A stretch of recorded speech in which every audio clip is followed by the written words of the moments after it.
বাসরাতে বসে যে খাটে বসে আছি, কিন্তু তার আসার এখনো নাম নেই। ছেলেটিকে আমি এখনো দেখিনি, আর নামটাও জানি না। ছেলেটির বায়না ছিল বিয়ের আগে কেউ তাকে দেখবে না। শুনেছি ছেলেদের পরিবারে নাকি 10 নাকি 12টা বাড়ি আছে। ছেলেটি নাকি অনেক বড় লোক, সে একজন ইঞ্জিনিয়ার। আমি সেই কখন থেকে তার জন্য অপেক্ষা করতেছি। আমার ছেলেটিকে খুব খুব দেখতে ইচ্ছে করতেছে। কিছুক্ষণ পর দরজায় ঠাস করে আওয়াজ পেলাম। মনে হয় সে এসেছে, তাই আমি একটু নড়ে চড়ে বসলাম। কিছুক্ষণ পরে ছেলেটি রুমের ভেতরে ঢুকলো। লাইট লিভালো, তাই কেউ কারো মুখ দেখতে পাচ্ছি না। হঠাৎ ছেলেটি লাইট জ্বালালো, তাই আমি ওর দিকে তাকালাম। তাকিয়ে আমি তো অবাক। আমি বললাম, তুমি এখানে কি করে? তাহলে চিনতে পেরেছিস? আমি বুঝেছি এই 5 বছরেই হয়তো চিনতে পারবি না। তার মানে তোমার সাথে আমার বিয়ে হয়েছে? হুম, আমার সাথেই তোর বিয়ে হয়েছে। আমি দেখতে পেলাম আবিরের চোখ লাল। হয়তো ও প্রতিশোধ নেওয়ার জন্য আমাকে বিয়ে করেছে। আমি ভয়ে ভয়ে বললাম, আমাকে তুমি কেন বিয়ে করলা? কেন বিয়ে করেছি তাহলে দেখ। আমি ওর কাছে চলে গেলাম, তারপরে আমি ওকে খাটে শুইয়ে দিলাম, তারপরে ওর উপরে ঝাঁপিয়ে পড়লাম। প্লিজ আমাকে ছেড়ে দাও, আমার কিন্তু লাগতেছে। তাই এটা তো কিছুই না, কেবল তো শুরু। তোকে আমি বিয়ে করেছি শুধু এইগুলো করব তার জন্য। তারপরে 6 মাস পরে ছেড়ে দিব। আমার মনের আশাটা মিটিয়ে তোর অত্যাচারগুলো আজও আমাকে ভালোভাবে ঘুমাতে দেয় না। মনে পড়ে কি সেই পুরনো কথা? প্লিজ আমাকে ছেড়ে দাও। তাই ছেড়ে তো দিব, কাজগুলো আগে করে নিই তারপরে। আবির, আমার সারা শরীরে ব্যথা পাচ্ছি। এখন ভালোতে সব কিছু খুলে ফেল। আমি এগুলো কিছুই করব না। এই বলে আমি ওর বুকের উপরের কাপড়টা সরিয়ে নিলাম, তারপরে ওর ঠোঁট আর আমার ঠোঁট এক করে দিলাম। আমি আর পাচ্ছি না, আমার অনেক ব্যথা লাগতেছে। প্লিজ এবার ছেড়ে দাও। তোকে তো পারতেই হবে। তুই আমার সাথে কি করেছিলি তা কি তোর মনে পড়ে না? আমি কিসের ভুল ছিল? শুধু তোকে আমি ভালোবেসেছিলাম, তাই না? আমি তোমার সাথে অনেক কিছু করেছি, এবারের মতো আমাকে ক্ষমা করে দাও। তোর মতো মেয়েকে করব ক্ষমা? আমাদের প্রতিদিন ফুলসজ্জা হবে তোকে তালাক দেওয়ার আগ পর্যন্ত। প্লিজ এইভাবে বলো না। আমি আবারও ঠোঁটের সাথে আমার ঠোঁট লাগিয়ে দিলাম, তারপরে হারিয়ে গেলাম ভালোবাসার মহামিলনে। আমি আর পারতেছি না। আমার কাজও শেষ, এখন যা সোফায় গিয়ে শুয়ে পড়। ওখানে অনেক শীত, আমি কিভাবে শুব? তোকে পারতেই হবে, তুই যাবি কি না? আমি যাব না। হারামির বাচ্চা, বিছানা থেকে শুধু এইটুকু জেনে নে, আমি শুধু তোর সাথে এইগুলো করব তাই তোকে বিয়ে করেছি। তারপরে যে সময় আমার মনে সব আশাটুকু মিটে যাবে তখন তোকে ছেড়ে দিব। আমি ওখান থেকে নেমে সোফায় চলে আসি। সারা শরীর অনেক ব্যথা করতে আছে। আমি ভাবতেছি অবশেষে আমার এই দিনটি দেখতে হবে। তা আমি জীবনেও ভাবিনি। যাকে আমি অনেক অত্যাচার করেছি তার হাতে এগুলো আমি ভাবতে আছি। আর আমার কেমন যেন অনেক শীত লাগতেছে। আমি শুয়ে পড়ি। আপনারা ভাবছেন কি আমি ওর সাথে কেন এগুলো করছি জানতে চান? তার আগে আমার পরিচয়টা দেওয়া যাক। আমি আবির, এই শহরের নামকরা একজন ইঞ্জিনিয়ার। আমাকে চিনে না এমন কোনো মানুষ নেই। আর এই হলো ফারজানা, যার সাথে আমি এতক্ষণ অত্যাচার করেছি। আমি শুধু ওকে বিয়ে করেছি ওর অহংকার ভাঙার জন্য। ও হলো সবচেয়ে একটা অহংকারী মেয়ে। ওর জন্য আমার জীবনটা তছনছ হয়ে গিয়েছে। কেন ওর জন্য আমার জীবনটা এইভাবে তছনছ হয়ে গেছে চলুন যাওয়া যাক সেই 5 বছর পিছনে। তখন আমি অনার্স প্রথম বর্ষে পড়তেছি। আমরা তখন অনেক গরিব ছিলাম, নুন আনতে পান্তা ফুরিয়ে যেত। ফারজানা ছিল আমার প্রথম ক্রাশ। ওকে আমি ইন্টার ফার্স্টে যে সময় পড়ি সেই সময় থেকে ওকে ভালোবেসে ফেলি, কিন্তু কোনো সময় বলতে পারিনি। একদিন আমি আর আমার একজন বন্ধু ক্লাসে বসে আছি, কিছুক্ষণ পরও বলল, কিরে তোর নায়িকাকে কবে প্রপোজ করবি? মামা আমার তো ভয় করে কেমন জানো। তোর প্রপোজ করা লাগবে না, যেদিন অন্য কারো হয়ে যাবে সেদিন ঠিক পাবি। রাকিবও কি রাজি হবে? শালা বলে তো দেখ। যা আগামীকালকে ওকে প্রপোজ করব। ঠিক আছে। আমি সব ক্লাস শেষ করে বাড়িতে চলে আসি। পরের দিন দোকান থেকে একটা গোলাপ ফুল নিয়ে কলেজে চলে আসি। এসে দেখি ফারজানা ওর বান্ধবীর সাথে বসে বসে কথা বলতেছে। তাই আমি ওকে ডাক দিলাম। কিছুক্ষণ পর ও আমার কাছে আসলো। কি ডাক দিলি কেন? তোকে না, একটা কথা বলার ছিল। ধুর, কি কথা বল। তোর মতো ছেলের সাথে কথা বললে সবাই সন্দেহ করবে। এখন বল কি কথা। ফারজানা, আসলে আমি তোকে যে সময় ইন্টার ফার্স্টের ক্লাসে যে সময় দেখি তখন থেকে আমি তোকে ভালোবেসে ফেলেছি। এতদিন ভয়ের কারণে কিছু বলতে পারিনি। তুই আমার সারা জীবনের সঙ্গী হবি।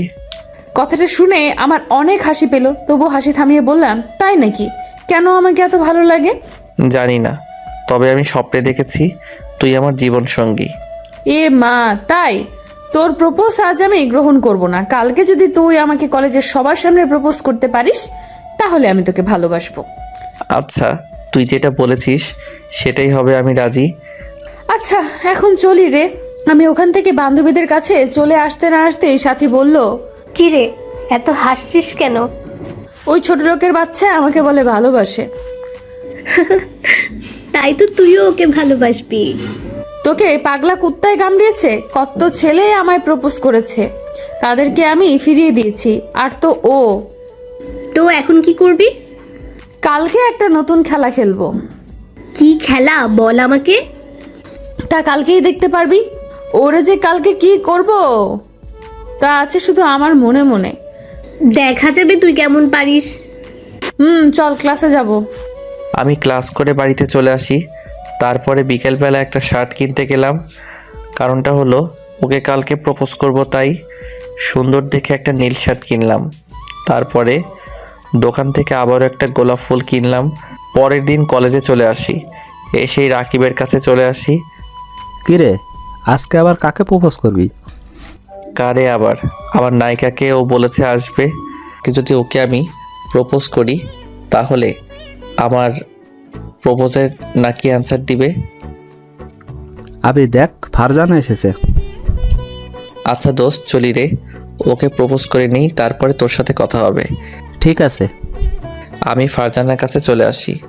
কিছুক্ষণ পর ফারজানা বলল, তুই এসেছিস, চল ওখানে অনেক মানুষ আছে, ওখানে বলে প্রপোজ করবি।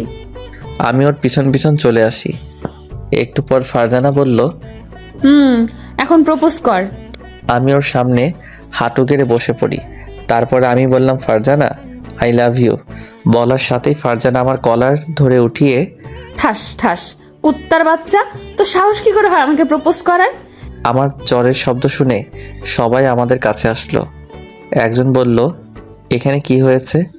আর ফারজানা বলল, এই হারামির বাচ্চা আমাকে বলে ভালোবাসে। ফারজানা এসব কি? তুই তো বললি আজকে তোকে প্রপোজ করতে। ফকিরের বাচ্চা ফকির, তুই কি আমার বাবার বিষয় সম্পত্তি দেখেছিস তার জন্য আমাকে ভালোবেসেছিস? তোদের মতো ফকিরের খবর আমার ভালোই জানা আছে। ফারজানা এগুলো কেমন কথা? তোর বাবার সম্পত্তির উপর আমার কোনো লোভ নেই। কুত্তার বাচ্চা, আবার মুখে মুখে কথা। এটি বলে ফারজানা আমাকে আরো 2-3টা চড় মারল। আমাকে রাকিব টেনে অন্য পাশে নিয়ে গেল। বলছি না, ও একটা অহংকারী মেয়ে, ওরা শুধু টাকাকে ভালোবাসে। আমি আর কিছুই বলতে পারলাম না। আমার শুধু চোখ বেয়ে পানি পড়তেছে। কি করব বুঝতেছি না। এখন কি করবি, বাড়ি যাবি? আমি বাড়িতে যাব। রাকিব আমাকে নিয়ে বাড়িতে চলে আসে। ফারজানা, তুই তো একটা জিনিস। কি সুন্দরভাবে অভিনয়টা করলি আর ও বুঝতেই পারলো না। আরে আর বলিস না, ওদের মতো ভিখারির খবর আমার ভালোই জানা আছে। তুই আজকে থেকে আমাদের বস। হয়েছে, চল ক্লাসে যাব। বাড়িতে এসে শুধু ওর কাজগুলো আমার চোখে ভেসে আসতেছে। ও আমাকে এইভাবে সবার সামনে অপমান করতে পারলো। আমি এগুলো কিছুই ভেবে পাচ্ছি না। আমার দোষটা কি ছিল? ওকে ভালোবাসাটা? আমি তোকে কোনোদিনও ক্ষমা করব না। হঠাৎ আমার চোখে ঘুম এসে পড়ল, তাই আমি ঘুমিয়ে পড়লাম। পরের দিন আবারও কলেজে এসে পড়ি। হাসতে হাসতেই দেখতে পেলাম সবাই আমাকে দেখে হাসতেছে। আমি বুঝতে পেরেছি কেন ওরা এভাবে করতেছে। আমি ক্লাসরুমে চলে আসি। এসে মন খারাপ করে বসে আছি। কিছুক্ষণ পরে রাকিব আসলো। কি রে, মন খারাপ নাকি? আমি ওর সাথে কোনো কথা বললাম না। কি রে, আমার সাথে কথা বলবি না? দেখ দোস্ত, আমার কথা বলতে ভালো লাগছে না। আবে দেখ, ভেঙে পড়লে চলবে না, তোকে কিন্তু লেখাপড়া করে অনেক দূর যেতে হবে। রাকিব, আমি কি ওর কোনো ক্ষতি করছিলাম? ও কেন আমাকে এইভাবে অপমান করলো? ও আমাকে বলে দিতে পারতো যে আমাকেও ভালোবাসতে পারবে না, কলেজের সবার সামনে এভাবে অপমান না করলেও পারতো। বড় লোক মেয়েদের এটা করা কোনো ব্যাপার না, ওদের কাছে কারো সম্মানের দাম নেই। ঠিক বলছো। কিছুক্ষণ পর দেখতে পেলাম ফারজানা ও তার দলবল এসেছে। আমাকে দেখে ফারজানা ওর একটা বান্ধবীকে কানে কানে কি যেন বলতে লাগলো। সাথী, আজকে ওকে আবার কি করা যায়? আমার মাথায় একটা বুদ্ধি এসেছে, শোন। কি বল? এই ব্যাপার খারাপ না, অনেক ভালো একটা বুদ্ধি।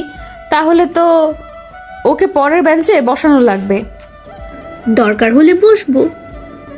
আমি দেখতে পেলাম ওর আমাদের পিছনের বেঞ্চে এসে বসে পড়ল। আমি ওদের দেখে উঠতে যাব, এমন সময় স্যার আসলো। তাই আর ওখান থেকে ওঠা হয়নি। আমার সবাই স্যারের কথা শুনতে আসি। এর ভিতরে ফারজানা বলে উঠলো, স্যার, এই ছেলেটির গা দিয়ে গন্ধ আসতেছে, মনে হয় 10 দিনও গোসল করেনি। কথাটা শুনে ক্লাসের সবাই হেসে উঠল। আমি ফারজানাকে বললাম, ফারজানা, এইসব কী ধরনের কথা? যেটা সত্যি সেটাই তো বলতেছি স্যার। ওরে ওঠান, না হলে আমরা কিন্তু সবাই ক্লাস থেকে বের হয়ে যাব। কথাটা শুনে স্যার আমাকে বের করে দিল। আমিও বের হয়ে গেলাম। আমার শুধু চোখ বেয়ে পানি পড়তেছে। আমি বের হয়ে চোখ মুছতে মুছতে বাড়িতে চলে আসি। ফারজানা, ওর নামে এরকম মিথ্যা কথা বললি কেন? তুই ওর হয়ে দালালি করবি, তাহলে কিন্তু তোকেও বের করে দিব। সবাইকে আবির ভাবিস না, আমি কিন্তু আবিরের মতো না। ছেলেটিকে বোকা পেয়ে যা খুশি সেটা করা ঠিক না, ওকে? চুপ কর তো দালাল। কিছুক্ষণ পর আমি বাড়িতে চলে আসি। এসে শুয়ে শুয়ে কাঁদতে আসি আর ভাবতেছি যে কেন ওকে প্রপোজ করলাম আর ও আমাকে কেন এইভাবে শাস্তি দিতে আসে। পরের দিন আবারও কলেজে চলে আসি। এসে গেটের সামনে বসে আছি। কিছুক্ষণ পর ফারজানা আসলো। কিরে, গেটের দারোয়ানের চাকরিটা কি তুই করতে আসিস? তোদের মতো ছোট লোকের আর কি বা চাকরি করবে? কথাটা শুনে মাথায় অনেক রাগ উঠল। আমি গিয়ে ওর গালে ঠাস ঠাস 2টো চড় লাগিয়ে দিলাম। তুই আমাকে এত অপমান করে কি পাও? তুই আমার গায়ে হাত তুললি, কুত্তার বাচ্চা! তোকে তো আমি দেখে নিব। এটা বলে ফারজানা চলে গেল। আমিও রাকিবের সাথে ক্লাসের ভিতর চলে আসি। কলেজে ছুটির পর গেট দিয়ে বের হতে যাব, এমন সময় বড় ভাইয়ের ডাক। আমি তার কাছে চলে গেলাম। কিরে, তুই ফারজানার চর মারছিস কেন? তারপর আমি সব তাকে বললাম। শালার পো, মিথ্যা কথা বলার জায়গা পাস না। এটি বলে সে আমাকে মারা শুরু করে দিল। আমি শুধু চুপ হয়ে তার মার খেয়ে যাচ্ছি। আর যদি ওর সাথে লাগতে আসো তাহলে তোর খবর আছে। আমি তার কথা শুনে বাড়িতে চলে আসি। আমি এসে আবারও কান্না শুরু করে দিলাম। হয়তো ওর জন্য আমার লেখাপড়াটা এভাবে বন্ধ হয়ে যাবে, আমি আর কিছু ভাবতে পারছি না। তার মার খেয়ে আমার 7 দিন জ্বর ছিল। এভাবে দেখতে দেখতে 1 মাস কেটে গেল। ও শুধু আমাকে অপমানই করতো আর মাঝে মাঝে সবার সামনে বসে জ্বর মারতো। এইভাবে আরও কিছুদিন কেটে গেল। একদিন আমার জীবনটা অন্ধকার এসে পড়ে। আমাকে প্রিন্সিপাল এই কলেজ থেকে বের করে দেয়। প্রতিদিনের মতো ক্লাসে আসি। আজ একটু তাড়াতাড়ি কলেজে চলে আসি। এসে দেখি কলেজে কেউ নেই, শুধু ফারজানা ও তার দলবল। আমি এসে বাম পাশে বসে রয়েছি আর বইটা বের করে পড়তেছি। দেখ ফারজানা, আবির এসেছে। ওকে আজকেই কলেজ থেকে বের করার ব্যবস্থা করতে আসি। কি করবি বল? আগে বল, কোনো স্যার কি এখনো এসেছে? না তো, এখনো আসেনি। কোনো স্যার আসলে আমাকে একটু বলবি। কেন, কি করবি বল না আমাকে।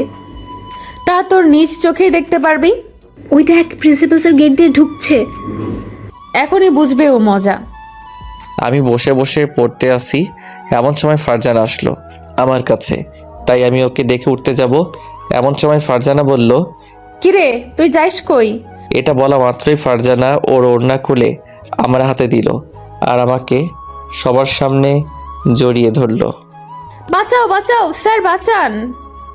আমি দেখতে পেলাম কথাটা শুনে প্রিন্সিপাল স্যার ছুটে আসলো আমাদের কাছে। এখানে কি হয়েছে? ফারজানা আমাকে ছেড়ে দিয়ে বলা শুরু করে দিল, দেখেন স্যার, আমি ওর কাছে পড়া জানতে এসেছিলাম, তার বিনিময়ে ও আমার ওড়না গায়ের থেকে খুলে ফেললো আর ও আমাকে অনেক কিছু করতে চেয়েছে। সি সি আবির, তোমার থেকে আমি এটা কোনোদিনও আশা করিনি। তুমি যে এত নিচে নামবে। বিশ্বাস করেন স্যার, আমি এগুলো কিছুই করিনি। ও সব মিথ্যা বলতে আছে। এর ভিতরে ফারজানা একটা বান্ধবী বলল, স্যার, ও ফারজানার ওড়না ধরে টান দিয়েছে, এটা আমার নিজের চোখে দেখেছি। আবির, তাহলে ওরা কি মিথ্যা কথা বলবে? আমি আর কিছুই বলতে পারলাম না। আমার শুধু চোখ দিয়ে পানি পড়তে আছে।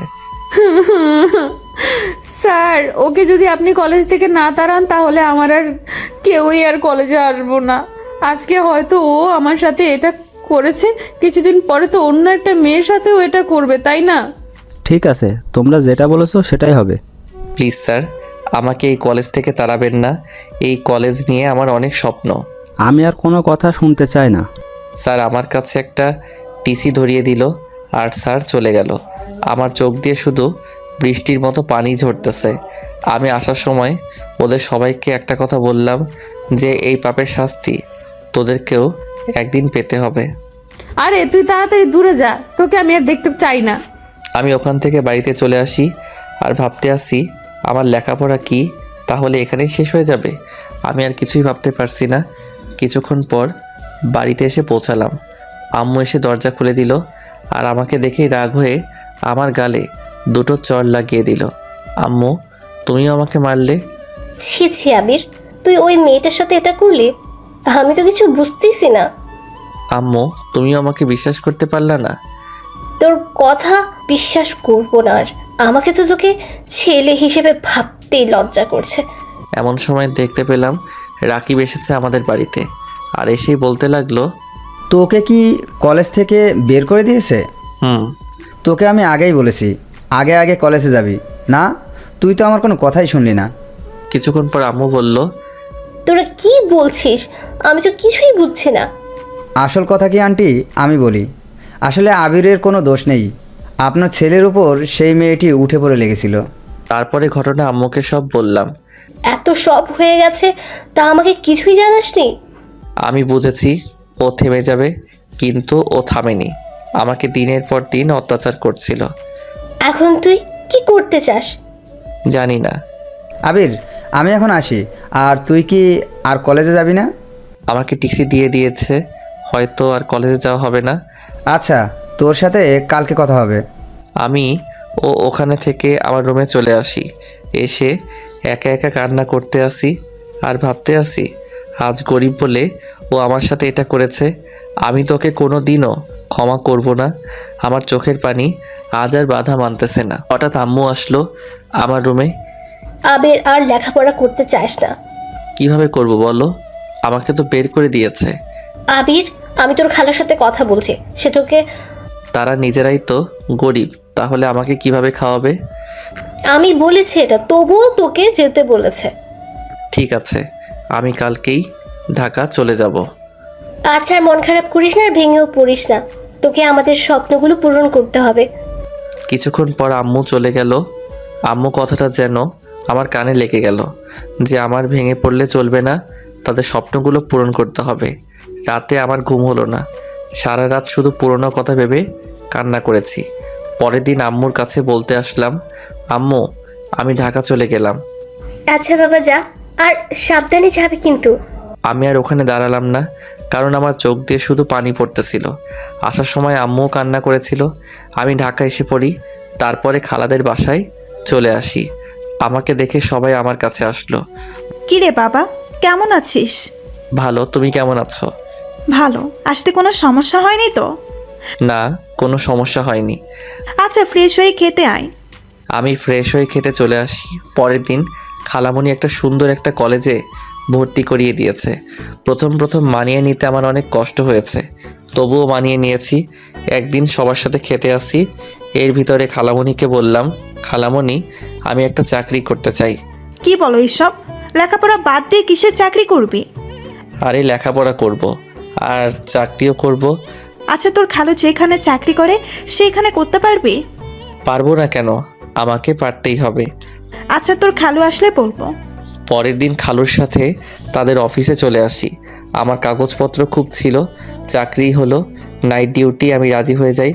সকালে কলেজে যেতাম আর তার আগে দুটো টিউশনি করাতাম আর রাতে চাকরিটা করতাম। আমার একটা লক্ষ্য ছিল, আমি অনেক টাকার মালিক হব। আস্তে আস্তে আমি এগোতে থাকি আর আল্লাহ আমার আশাটা পূরণ করেছে।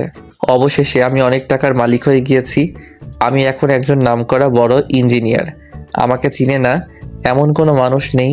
আমার এখন 10 থেকে 12টা বাড়ি। এই 5 বছরের আমি নিজের ভালোই উন্নতি করতে পেরেছি। মাঝে মাঝে আমার পুরনো দিনের কথা মনে পড়ে যায়, তখন আমি আর ঘুমাতে পারি না। কষ্টে বুকটা ফেটে যায়। 5 বছর পরে আজ আমি বাড়িতে আসি, এসে আম্মুকে সালাম দিলাম। এই 5 বছরে আম্মুর সাথে কথা হতো ফোনে, বাট আমি বাড়িতে আসতাম না। আম্মুকে যখন মনে পড়তো তখন তাকে ঢাকা আসতে বলতাম। আমি এসেই রাকিবের কাছে চলে আসি।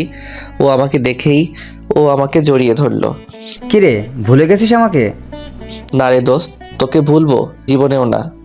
নিজে তো ভালোই উন্নতি করেছিস, এখন একটা বিয়ে করে নে। এত তাড়াতাড়ি না, আরও পরে। তুই তো বিয়ে করেছিস তাই না? করেছি তো। আচ্ছা রাকিব, ফারজানার কি বিয়ে হয়ে গেছে? হঠাৎ ফারজানার কথা কেন? আরে বল না বিয়ে হয়েছে কি না। না, এখনো বিয়ে হয়নি। সত্যি তো? তাহলে আমি ওকে বিয়ে করব। আবির, এইগুলো তুই কি বলতে আসছিস? ও আমাকে এত অত্যাচার করেছে, আর ওকে যদি আমি ছেড়ে দেই তাহলে কেমন হবে? তুই এখন কি করতে চাস বল তো? তা তুই কিছুদিন পরেই দেখতে পারবি।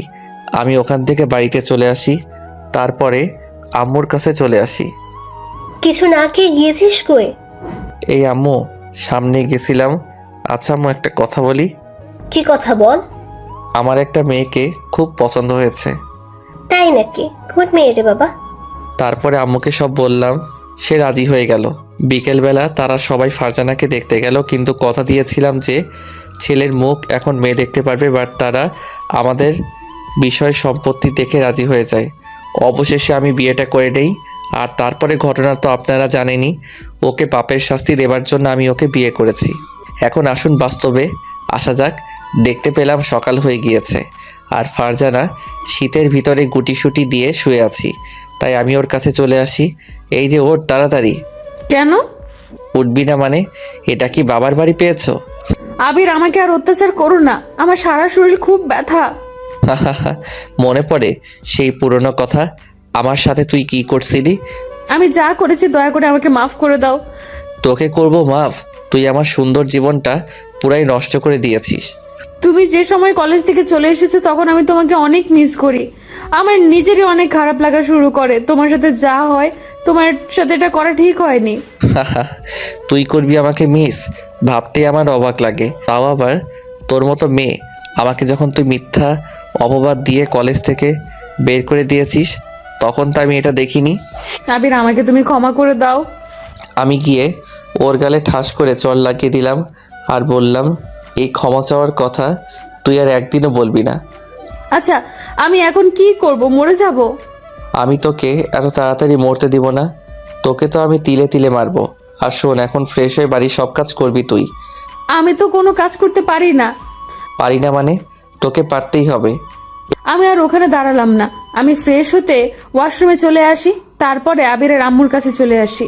কি, তোমার ঘুম ভেঙেছে? আম্মু, এখন কি কাজ করতে হবে? কি বলো এইসব? বাড়িতে এত কাজের লোক আর তুমি কি কাজ করবে? তবুও আমার কাজ করা লাগবে। তোমার কোনো কাজ করা লাগবে না। আর তুমি এই বাড়ির নতুন বউ, তার চেয়ে ভালো হবে তুমি আবিরকে নাস্তাগুলো দিয়ে আসো। আমি নাস্তা নিয়ে আবিরের রুমে চলে আসি। এসে দেখি আবির কাগজে সাইন করতে আসে। তাই আমি আবিরের কাছে চলে আসি। এই নাও তোমার নাস্তা। আমি নাস্তা দিতে গিয়ে সব কিছু কাগজে পড়ে যায়। আমি সরি বলতে যাব, সেই সময় আবির আমার চুল টেনে ধরলো আর আমার চুল ধরে মারা শুরু করলো। এটা তুই কি করলি? সরি, আমার হাত কেঁপে সব কিছু পড়ে গিয়েছে। তোকে আজ মেরেই ফেলবো। প্লিজ আবির, আমাকে ছেড়ে দাও, আমার অনেক কষ্ট হইতেছে। তুই জানিস এটা কত গুরুত্বপূর্ণ কাগজ? আর সব কিছু এইভাবে নষ্ট করে দিলি কেন? আমি বুঝতে পারিনি। এখন এইগুলো সব পরিষ্কার কর। আমি করতেছি। আমি সবকিছু পরিষ্কার করা শুরু করে দিলাম, আর চোখ বেয়ে পানি পড়তে আছে। হয়তো এটা আমার পাপের শাস্তি। আমি ওর সাথে বড় অন্যায় করেছি, হয়তো সেটারই শাস্তি দিচ্ছে। আমি সবকিছু পরিষ্কার করে বাহিরে চলে আসি। কিছুক্ষণ পরে আবির আসলো আর এসেই বলা শুরু করে দিল, আম্মু, আজকে বাড়িতে কোনো কাজের লোক থাকবে না। কেন, কি হয়েছে? বাড়ির সব কাজ ফারজানা করবে। আবির, এগুলো কি বলো? ও না তোর বউ, ওকে কাজ করতে দিবি কেন? আমি আর কোনো কথা বলতে চাই না। সবাইকে আজ আমি ছুটি দিয়ে দিচ্ছি। আবির, কেন মেয়েটার সাথে এরকম করছিস? পুরোনো দিনের কথা যদি তোমাকে মনে করিয়ে দেই তাহলে হয়তো তুমিও ওর সাথে এই রকম করবে। কি কথা বল আমাকে। পরে কোনো এক সময় বলবো। কিছুক্ষণ পর ফারজানা বলল, ঠিক আছে, আমি সব কাজ করতে রাজি। মনে থাকে যেন এটা বলে আমি অফিসে চলে আসি। অফিসের সব কাজ শেষ করে সন্ধ্যা 7টার সময় বাড়িতে চলে আসি। এসে খাওয়া দাওয়া করে আমার রুমে চলে আসি। এসে দেখি ফারজানা সোফায় শুয়ে আছে, তাই আমি ওকে ডাক দিলাম। প্লিজ আবির, আজকে আমি অনেক ক্লান্ত, বাড়িতে অনেক কাজ করেছি, সারা শরীর ব্যথা। তুই আসবি কি না? তোকে তো পাপের শাস্তি দিতে হবে, আরও যে কত কি হবে। আমি ওর কাছে চলে গেলাম আর যাবার সাথে সাথে ও আমার উপর ঝাঁপিয়ে পড়লো। আমারও শেষ, এখন যা, আমার কাজ শেষ। আবির, আমি উঠতে পারছি না। তবুও তোকে উঠতে হবে। সোফায় আমি ঘুমাতে পারি না, রাতে আমার ঘুমাতে অনেক কষ্ট হয়। তোকে আমি বিয়ে করেছি তো এইগুলো করব। তাই আর 6 মাস পরে এমনিতেই ডিভোর্স হয়ে যাবি। তোকে শুধু একটা জিনিস বোঝানোর জন্য বিয়ে করেছি। কাউকে কষ্ট দিলে তার কেমন লাগে। আমি আগেই আমার ভুলগুলো বুঝতে পেরেছি। তুমি কলেজ থেকে চলে আসার পরে তখন আমি তোমার কথা শুধু মনে পড়তো। এখন আর ন্যাকা কান্না করা লাগবে না। আমি আবার সোফায় চলে আসি আর ভাবতে আসি, তাহলে কি আমাকে সত্যি সত্যি 6 মাস পরে ডিভোর্স দিবে? তাহলে আমি বাঁচবো কিভাবে? এগুলো ভাবতে ভাবতে আমি ঘুমিয়ে পড়ি। সকাল সকাল আবিরের ডাক। তোকে বলছি না এত সকাল পর্যন্ত ঘুমাবি না। তুই ঘুমালে বাড়ির এত কাজ করবে কে? আমি উঠতেছি। আর শোন, আমার আগে উঠতে হবে তোকে সব সময়। আর যদি আমি তোর আগে উঠি তাহলে তোর খবর আছে। এরপর থেকে আমি যদি তোর আগে উঠি তাহলে বুঝবি তুই শেষ। ঠিক আছে, এর থেকে আমি তোমার আগে উঠবো। এটা বলে আমি ফ্রেশ হয়ে কাজ করা শুরু করে দিলাম। কিছুক্ষণ পর শুনতে পেলাম আবির আমাকে ডাকতেছে, তাই আমি তাড়াতাড়ি ওর কাছে চলে আসি। ফারজানা, আমি অফিসে যাব, আমার শার্ট নিয়ে আয়। ঠিক আছে, আমি আনতে আসি। আমি ওর শার্ট আনতে গেলাম, কিছুক্ষণ পরে নিয়ে আসলাম। এই নাও। কি হলো? আমি আবার কি করলাম? হারামির বাচ্চা, তোকে শুধু শার্ট আনতে বলছি, সাথে প্যান্ট আনবে কে? সরি, আমি বুঝতে পারিনি। আর যদি একটা ভুল করো তাহলে তো গলা চেপে মেরে ফেলবো। আমি আবার প্যান্ট নিয়ে আসলাম ওর কাছে। কিছুক্ষণ পর ওকে দিয়ে দিলাম, তারপরে বললাম, এই কিছু খাবা না? সেটা আমি বুঝবো, তোর কিছু বলা লাগবে না। তুই এখন কাজ করতে যা। আমি গিয়ে আবিরের জন্য খাবার নিয়ে আসলাম, তারপরে বললাম, এগুলো খেয়ে নাও। আমি খাওয়া শুরু করে দিলাম। কিছুক্ষণ পর আমি বললাম, এগুলো কে রান্না করেছে? আমি রান্না করেছি। ওয়াক থু ওয়াক। কি হয়েছে? হারামির বাচ্চা, এগুলো কোনো খাবারের ভিতর পড়েছে? আমি সব কিছু ওর দিকে ছুঁড়ে মারলাম। আমি তো ভালোভাবেই রান্না করেছি। তাহলে এগুলো কি তোকে এর চেয়ে ভালো রান্না করা শিখতে হবে? ঠিক আছে। এটা বলে ফারজানা চলে গেল। আসলে খাবারটা অনেক ভালো হয়েছে। আমি তোকে অত্যাচার করব তার জন্যই এটা করেছি। আমি রেডি হয়ে অফিসে চলে আসি। আমি ছাদের এক পাশে দাঁড়িয়ে আছি আর আমার চোখ থেকে পানি পড়তেছে। আমি এখন কি করব কিছুই বুঝতে পারছি না। এইভাবে 1 মাস কেটে গেল। এই কয়দিনে আবির আমাকে অনেক অত্যাচার করেছে আর বাড়ির সব কাজ করাতে। কিন্তু আবির যখন ডিভোর্সের কথা বলে তখন আমার মনটা খারাপ হয়ে যায়। একদিন ঘর মুছতে আসছে, এর ভেতরে আম্মু আসলো আমার কাছে। ফারজানা, তোমাকে কাজ করতে আমি বারণ করেছি না? আম্মু, এটা আমার পাপের শাস্তি, আর কিছু না। আবির তোমার সাথে এরকম করে কেন বলো তো? আমি আবিরের সাথে যেটা করেছি ও আমার সাথে এটা করতে আসছে। তুমি কি করেছো আবিরের সাথে বলো তো? তা অনেক কথা, পরে কোনো সময় বলবো। আমাকে এখন বলতে হবে, আমি এখনই শুনবো। তারপর ঘটে যাওয়া সব ঘটনা আম্মুর কাছে বলা শুরু করে দিলাম। আম্মু, তোমার ছেলেকে আমি কলেজ থেকে তাড়িয়েছি আর ওকে মিথ্যা অপবাদ দিয়েছি। তাতে আবিরের কোনো দোষ ছিল না। আবির কলেজ থেকে যে সময় বের হয়ে এসেছে তখন আমি ওকে অনেক মিস করা শুরু করে দিলাম। প্রতিদিন আমার বান্ধবীর সাথে ওর কথা বলতাম। আমি নিজের ভুল যখন বুঝতে পারি তখন আমার অনেক খারাপ লাগে। আবির চলে আসার পরে আমি প্রতিদিন মন খারাপ করে বসে থাকতাম। একদিন আমার বান্ধবী বলল, কি রে ফারজানা, এভাবে মন খারাপ করে থাকো কেন? সাথী, আবিরের সাথে আমার এটা করা ঠিক হয়নি। যা হয়েছে বাদ দে তো। আমার শুধু ওর কথা মনে পড়তে আছে। কি করব বুঝতে আসি না। কেন যে এটা করলাম? ও শুধু আমার কাছে একটু ভালোবাসাই চেয়েছিল, তাই না? ভাবছি ওর কাছে ক্ষমা চাবো, কিন্তু ও বলে বাড়িতে চলে গিয়েছে। তুই কি ওর প্রেমে পড়ে গেছিস নাকি? জানি না, তবে যেভাবেই হোক আমাকে ওর কাছে ক্ষমা চাইতেই হবে। আচ্ছা, আসলে না হয় ক্ষমা চাবি। এখন চল, ক্লাসে যাব। ওকে আমাকে ক্ষমা করবে? চল, ক্লাসে যাব। এইভাবেই আমি আবিরকে মিস করা শুরু করে দিই। আর আমার মাঝে মাঝে অনেক খারাপ লাগতো। তারপরে আব্বু আমাকে অনেক জায়গায় বিয়ে ঠিক করে, বাট আমি রাজি হইনি। শুধু আমার একটাই আশা ছিল আমি আবিরের কাছে ক্ষমা চাবো। কিন্তু আব্বু একদিন বলেছে যে এই ছেলেকে বিয়ে না করলে সে নাকি মারা যাবে। আমি বিয়েতে রাজি ছিলাম না। তারপরে বিয়ে হয়ে গেল, আর বাসর ঘরে এসে দেখি আবিরের সাথেই আমার বিয়ে হয়েছে। আমি তখন অনেক খুশি হয়েছিলাম। যখন ও যে সময়ে এসব ধরনের কথা বলল, তখন আমার অনেক খারাপ লাগা শুরু করলো। আম্মু, আমি আবির সারা জীবন ধরে দাসী হয়ে থাকবো, তবুও যেন আমাকে ডিভোর্স না দেয়, তাহলে আমি আর বাঁচবো না। আচ্ছা দেখি আমি কি করতে পারি, আর তুমি কোনো চিন্তাই করো না। আম্মু প্লিজ, এটাও কি একটু বোঝায়েন? ও তো আমার একটা কথাও শোনে না।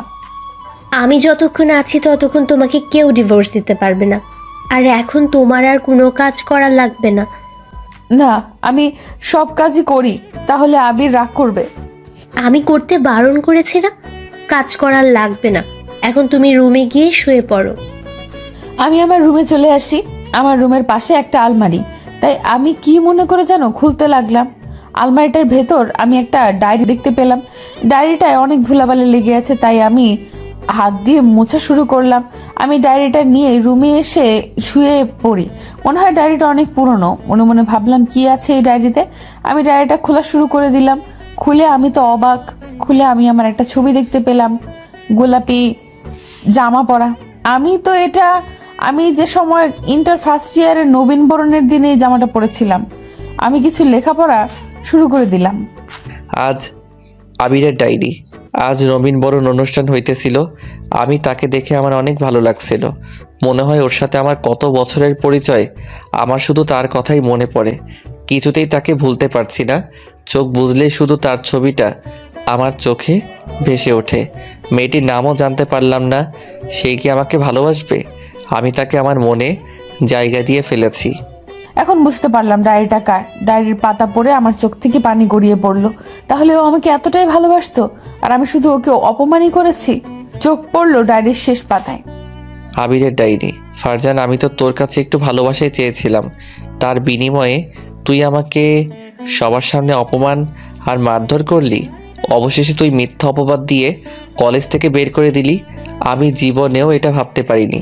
তবে একটা কথা আজও শুনে রাখ, তোকে আমি কোনোদিনও ক্ষমা করব না। সারা জীবন তোকে ঘৃণা করেই যাব। আমার নিজের কাছে অনেক খারাপ লাগতেছে। আমি ওর সাথে এইভাবে করাটা ঠিক হয়নি। তাহলে ও কি আমাকে কোনোদিনও ক্ষমা করবে না? আমি ডায়েরির পাতা আর পড়লাম না। কারণটা হলো আমার অনেক খারাপ লাগতেছে। আমি ডায়েরিটা যথাস্থানে রেখে দিলাম। তারপরে শুয়ে পড়লাম। আমি এখন কি যে করবো এগুলো ভাবতে ভাবতে আমি ঘুমিয়ে পড়লাম। হঠাৎ কারো চিৎকারে আমার ঘুম ভেঙে গেল। এই হারামির বাচ্চা, তোকে আমি কাজ করতে বলিনি, আর তুই পড়ে পড়ে ঘুমাতে আসিস কেন? আম্মু আমাকে কোনো কাজ করতে দেয়নি। তুই বানিয়ে বানিয়ে আম্মুকে কি বলেছিস? তুই নাকি আমাকে ভালোবেসে ফেলেছিলি। তোর এই মিথ্যা দিয়ে আম্মুকে বোকা বানাতে পারবি, কিন্তু আমাকে কোনো দিনও পারবি না। আর ভাবছো কি তোকে আমি মেনে নিব? যা ভাবছো ভুল ভাবছো। তোকে আমি কোনো দিনও মেনে নিব না। আর কয়দিন পরে ডিভোর্স দিয়ে দিব। আমি গিয়ে আবিরের পায়ে পড়ে গেলাম। আবির, আমাকে ক্ষমা করে দাও। আমি বুঝতে পারিনি তোমার কথা। ভাবছি আমি অহংকারী ছিলাম। তবে তুমি চলে আসার পরে আমি তোমাকে ভালোবেসে ফেলেছি, বিশ্বাস করো। এটা বলা মাত্র আমার চুল ধরে আবার মারা শুরু করে দিল। তোর মতো মেয়ে ক্ষমা চাওয়ার কোনো যোগ্যতা নেই। আর আমি যেটা বলেছি সেটাই হবে। তুই আসো আর কয়দিন, তারপরে তুই তোর বাড়িতে চলে যাবি। আমি কোথাও যাব না, আমি তোমার বাড়িতেই থাকবো। দয়া করে আমাকে ডিভোর্স দিও না। তা তো কিছুদিন পরেই দেখতে পারবি। আমি এসে শুয়ে পড়ি। কিছুদিন পরে ফারজানা আসলো, এসে আমার পাশে শুয়ে পড়লো। আমি বললাম, আজ আর আমার মুড নেই, তুই সোফায় গিয়ে শুয়ে পড়। আর শোন, কালকে যেন শুনি না আম্মু কাজ করেছে, তাহলে তোর কিন্তু খবর আছে। ঠিক আছে, তুমি যেটা বলছো সেটাই হবে। কিছুক্ষণ পর ফারজানা চলে গেল। ওকে যখন আমি মারি তখন আমার নিজের কাছে অনেক খারাপ লাগে। কি করব, ওকে তো পাপের শাস্তি দিতেই হবে। আমাকে অত অপমান করেছে। যখনই ওর অপমানের কথা মনে পড়ে যায় তখন ওকে মেরে ফেলতে ইচ্ছে করে। আমি তোকে কোনো দিনও মেনে নিব না আম্মু বলে আমিও ঘুমিয়ে পড়লাম। পরের দিন আমি আবারও বাড়ির সব কাজ করা শুরু করে দিই। আম্মু বারণ করেছে, তবুও তার কথা শুনিনি। এইভাবে আরো কয়েকদিন কেটে গেল। আমি প্রতিদিন ওর কাছে ক্ষমা চেতাম, কিন্তু ও করতো না। তার বিনিময়ে আমার শুধু মারধর করতো। ও যখন ঘুমাতো তখন আমি ওর পা জড়িয়ে ধরে কান্না করতাম। একদিন রাতে বাড়ির কাজ করতে এসে এর ভেতরে আবির আসলো আমার কাছে। শোন, আজ তোকে ডিভোর্স দিব। আজ রাত 10টায় ডিভোর্স পেপার দিবে, সাইনটা করে দিস। আবির প্লিজ আমাকে ডিভোর্স দিও না, তুমি যেটা বলছো আমি তো সেটাই করতে আসি। তোকে আমি 6 মাসের জন্য বিয়ে করেছি, আমার কাজও শেষ, আর তোকে শাস্তি দেওয়া আমার শেষ। এখন আমি আর তোকে রাখতে চাই না। আমি আবিরের পা জড়িয়ে ধরলাম। এখন আর ন্যাকা কান্না করা লাগবে না, এটা বলে আমি ওকে সরিয়ে দিলাম। তারপরে আমার রুমে এসে ফ্রেশ হয়ে নিলাম। তারপরে ডিভোর্স পেপার আনতে বের হব। এমন সময় আম্মু আসলো আমার রুমে, আর এসে আমার গালে কষে একটা চড় দিল। তুই ওকে ডিভোর্স দেবে না? আচ্ছা দেখ, আমি তোকে বারণ করব না, তবে এটুকু শুনে নে, তুই সাইন করলেও ও করবে না। আর আমরা দুজনেই এই বাড়ি থেকে বের হয়ে যাব, তোর বাড়িতে তুই থাকবি। আম্মু তুমি বের হবে কেন? বের হবে তো ও এখন আমার মেয়ে, আর আমি ওর সাথে বের হয়ে যাব। আবির ও না হয়ে ভুল করেছে, তার জন্য তুই আর ওকে কত শাস্তি দিবি? প্রতিদিন ওকে কাঁদতে দেখতাম। এটা ওর পাপের শাস্তি। আচ্ছা আমরা বের হয়ে যাচ্ছি, তোর বাড়িতে তুই থাক। তোমরা যাবা কোথায় বলো তো? যেদিকে দু চোখ যায় আমরা সেদিকে যাব। কি করব বুঝতে পারছি না। তাহলে ওকে কি মেনে নিতেই হবে? দেখতে পেলাম আম্মু চলে যেতে লাগলো, তাই আমি বললাম, ওই আম্মু, আমি ফারজানাকে মেনে নিলাম, তবুও। সত্যিই তো। আর শোন, ওকে যদি আর কিছু বলো তাহলে আমার লাশ দেখবি। আর কিছু বলবো না এখন। বলো তো তোমার মেয়েটা কোথায়? দেখেছি ছাদে উঠেছে কান্না করতে করতে। আমিও ছাদে চলে এসে ওকে কোথাও দেখতে পাচ্ছিলাম না। কিছুক্ষণ পর দেখতে পেলাম ও মন খারাপ করে একপাশে দাঁড়িয়ে আছে। আমি গিয়ে ফারজানাকে জড়িয়ে ধরলাম, আমাকেও চুপ হয়ে গেল। তাই আমি বললাম, কি হলো, আমার বউটা কথা বলবে না? আমাকে ডিভোর্স দিবে বলে তো আমি কথা বলবো কিভাবে? আমি তোমাকে মেনে নিয়েছি আজকে। এটা বলা মাত্রই আমি আবিরকে জড়িয়ে ধরলাম। ওই স্যার, কান্না করা লাগবে না, অনেক কান্না করেছেন। আজকে আর এই কান্না শেষ হবে না, এটা হলো সুখের কান্না। আবির আমাকে কি তুমি ক্ষমা করেছো? ক্ষমা করে দিয়েছি। চলো রুমে যাব, অনেক রাত হয়ে গিয়েছে। চলো আমরা ছাদ থেকে নিচে নামতে যাব। এমন সময় আম্মু বলল, কি দুজনের রাগ অভিমান ভেঙেছে? ভেঙেছে। আবির, এভাবে দুজন সারা জীবন একসাথেই থাকবি। ঠিক আছে। এটা বলে দুজনের রুমে চলে আসি। এসেই দুজনে শুয়ে পড়লাম। কিছুক্ষণ পর ফারজানা বলল, এই যে শোনো না, আজকেও কি আমাকে সোফায় যেতে হবে? না গো পাগলি, আজ থেকে তুমি আমার সাথেই ঘুমাবে। তাই? দেখেছো কাউকে কষ্ট দিলে তার কেমন লাগে? এটা বলে আমাকে আর লজ্জা দিও না, আমি এখন সব বুঝতে পেরেছি। ফারজানা গিয়ে জড়িয়ে ধরলাম, আর ফারজানাও আমাকে জড়িয়ে ধরলো। কিছুক্ষণ পর আমি বললাম, ওই বউ, আমাকে আজ একটু আদর করো না। এই শোনো, আজ না কাল করব। আজ সারা রাত দুজন এইভাবে জড়িয়ে ধরে থাকবো। না, আমার এতে শুধু হবে না, আমার আদরও লাগবে। এই কাছে আসো আবির। কাছে আসার সাথে সাথে আমার ঠোঁট আর ওর ঠোঁট এক করে দিলাম। বাকিটা আর বললাম না, বেবি নিয়ে যেদিন ফিরবো সেদিন বলবো। এখন আপনারা যান, আর গল্পটা কেমন লেগেছে তা জানাতে ভুলবেন না।